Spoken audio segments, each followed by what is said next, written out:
Demander si vous comptez baisser les charges sur les entreprises. J'ai une question qui concerne plutôt le changement, on en parlait tout à l'heure. Que pensez-vous, quelle est votre position par rapport à l'économie collaborative, notamment je pense à Uber, Airbnb, Blablacar, ce type d'entreprises qui sont en pleine croissance? Parce qu'il y a des positions pas très claires en fait de la part des politiques, je vais l'illustrer rapidement. La mairie de Paris incite à la délation par rapport à Airbnb, où on peut dénoncer son voisin qui loue son appartement. Qui ne respecte pas la loi.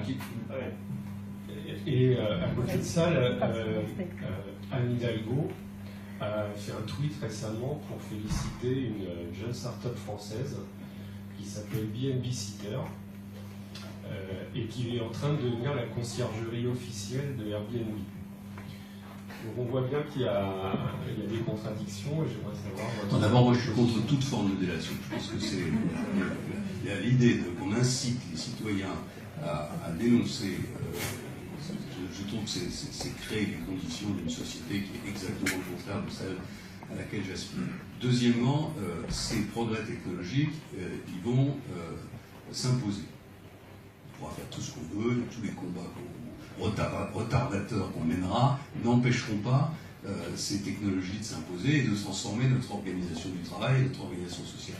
Donc la seule réponse, elle consiste à donner un statut à ces entreprises pour qu'elles participent au financement de la vie collective et qu'elles respectent un certain nombre de règles. Moi, j'ai un débat très souvent avec les artisans qui m'en veulent toujours d'avoir créé les auto-entrepreneurs. Et je leur dis, mais plutôt que de vouloir la mort des auto-entrepreneurs, battez-vous pour avoir demain des taxes et des charges et des réglementations qui soient les mêmes que celles des auto-entrepreneurs. C'est dans ce sens-là qu'il faut aller. Parce qu'au fond, la société française, elle a besoin d'une seule chose aujourd'hui, elle a besoin qu'on la libère. Elle a besoin, moi je disais tout à l'heure, quand je me promène en France, le truc que j'entends le plus souvent, c'est fichez-nous la paix. C'est laissez-nous travailler. C'est fixez-nous des objectifs, bien sûr qu'il doit y avoir un cadre, qu'il doit y avoir des règles, etc. Mais une fois que vous avez fixé ces objectifs, faites-nous confiance. Venez de temps en temps voir si on respecte les règles du jeu. Et quand je vous dis qu'on me dit ça toute la journée, ce pas des entrepreneurs. Bien sûr que les entrepreneurs disent ça. Mais c'est des agriculteurs, des médecins, des constructeurs de logements, des directeurs d'établissements scolaires. C'est une sorte de cri général parce que, au fond, depuis 30 ans, on a accumulé tellement de réglementations, on a tellement pensé qu'il fallait protéger les Français contre tous les risques, qu'on est arrivé à étouffer leur créativité et le système. Donc, un statut d'auto-entrepreneur, un statut de travailleur indépendant, des entreprises qui sont régulées, mais on n'empêche pas le progrès d'avancer.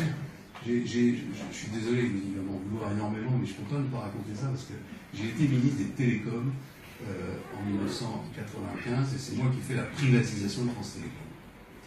Quand je suis arrivé, j'ai rencontré le président de France Télécom, énorme service public, 160 000 fonctionnaires, et pendant 2h30, il m'a présenté la totalité des dossiers que j'allais avoir à traiter. Et à la fin, je lui dis, mais monsieur le président, ça fait 2h30 qu'on est ensemble, on n'avait pas prononcé le mot Internet.